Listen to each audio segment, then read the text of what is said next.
Dictation start now. I am here to welcome you all to this conference, which is the first of its kind. We have here many representatives from a large number of Asian countries, eminent demographers and experts from various other countries. The subjects you are going to tackle are of high importance to all of us, indeed to the world at large, but more particularly to Asia. We are looking forward to this conference and the advice that all of you may give so that we can tackle these problems effectively. Our country has gone in for planning for economic and social growth, but it is obvious that planning depends on whom you plan for, how many people you plan for. Unless we have a fair idea of the population of a country as it is going to be, it is difficult to plan. Population growth becomes highly important not only for planning but for the social well-being of the country. We in India have been trying to tackle this problem as best as we could. I confess that we have not succeeded remarkably, and the growth of population in this big country is rather alarming. It is not merely a question of providing food for a growing population, although that is a primary consideration. But generally, it is a question of providing the means for a good life, a healthy life for all the people who live in the country. We have thus to face a kind of race between the rate of economic growth and the rate at which population grows. Obviously, unless there is a marked difference between the two, there won't be much economic growth.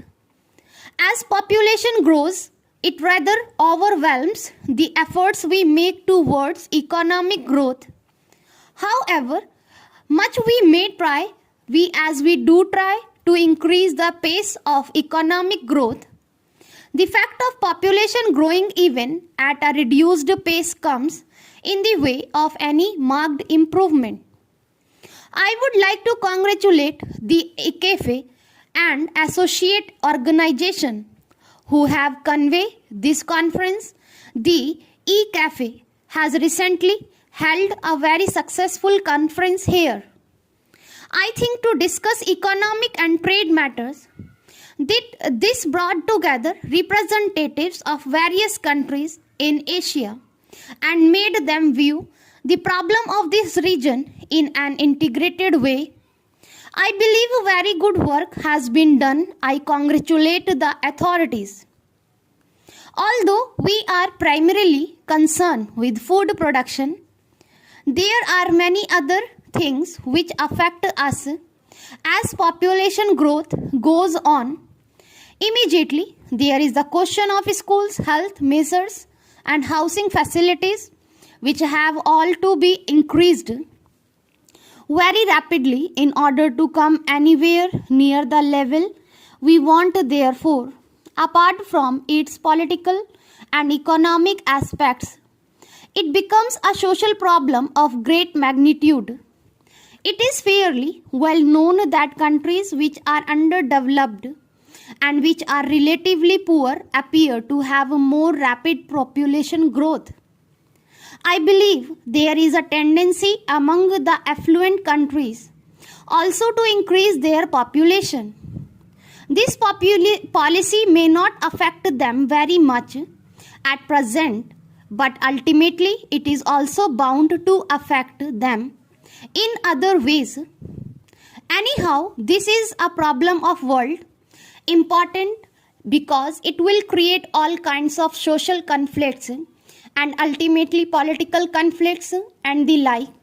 Obviously, this cannot be left to take its own course because that course would bring tremendous difficulties.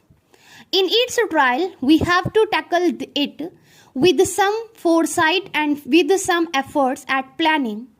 In the main, The countries of Asia are most affected by this, and I suppose that all of them have their experiences and their suggestion to make I imagine, and Japan has succeeded most in dealing with this problem. We will be glad to have the advice of Japanese experts who have come here on how we should deal with our problem, and other countries will also profit by it.